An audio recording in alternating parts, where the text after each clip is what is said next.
PM Modi आज राज्यसभा में भावुक हो गए। पीएम राज्यसभा में आज जम्मू कश्मीर के 4 सांसदों का कार्यकाल पूरा होने पर बोल रहे थे।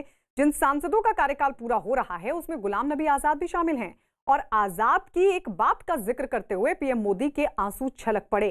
पीएम मोदी ने गुजरात के यात्रियों पर आतंकी हमले की घटना को याद किया और कहा कि उस वक्त गुलाम नबी आजाद का उनके पास फोन आया जिसमें उनके आंसू नहीं रुक रहे थे।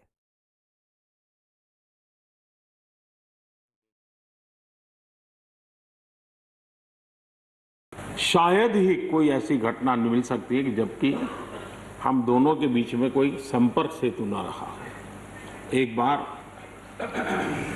गुजरात के यात्री, क्योंकि जम्मू कश्मीर में जाने वाले टूरिस्ट में गुजरात बहुत बड़ा नंबर रहता है, और टेररिस्टों ने पर हमला कर दिया।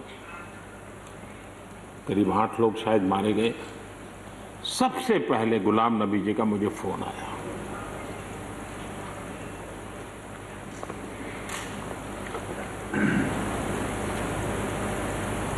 और वो फोन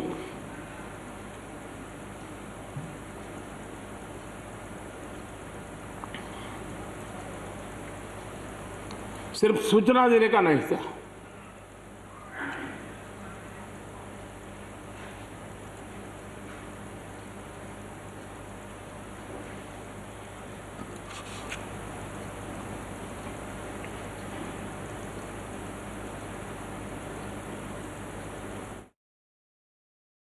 पीएम मोदी के भाषण के बाद कांग्रेस के सांसद गुलाम नबी आजाद ने भी राज्यसभा में विदाई भाषण दिया और 2007 में हुए आतंकी हमले का भी जिक्र किया। अपने भाषण में आजाद ने पीएम मोदी की तारीफ भी की। माननीय प्रधानमंत्री जी ने किया और वो भावुक हुए। मैं 2005 में जब चीफ मिनिस्टर बना नवंबर में, और मई में जब दरबार कश्मीर में खुला, तो मेरा स्वागत गुजरात के मेरे भाइयों और बहनों की कुर्बानी से हुआ। मैं अभी 2 ही दिन पहले पहुंचा था, तो वहां स्वागत करने का मिलिटेंट का यही तरीका था कि आप हत्या करो गरीबों की तो वही स्वागत होता। उसका मतलब था कि हम हैं, इस गलतफहमी में न रहना। न निषाद बाग जो कि राजभवन के साथ वहां बस से उस पर लिखा था गुजरात की बस, उसमें हमारे तकरीबन 40-50 गुजरात के हमारे भाई बहनें टूरिस्ट, उस पे उन्होंने ग्रेनेड लगाया और मेरे ख्याल में दर्जन से ज़्यादा लोग वहीं हताहत हो गए और कई जख्मी हो गए। मैं एक फौरन तुरंत जगह पे पहुंचा, लेकिन तब तक पुलिस ने वो हटा दिया था।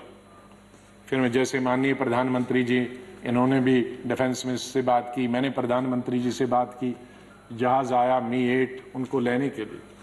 लेकिन जब मैं एयरपोर्ट पे पहुंचा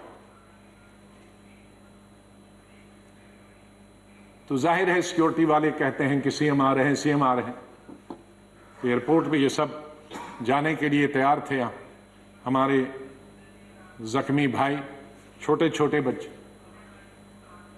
तो जब मैं एयरपोर्ट पे पहुंचा तो इन बच्चों ने, जिसका किसी का पिता मर गया था, किसी की मां मर गई थी, वो रोते रोते मेरे टांगों से जब लिपट गए तो मैं जोर से मेरी आवाजें निकल गई, ए खुदा ये क्या तुमने किया।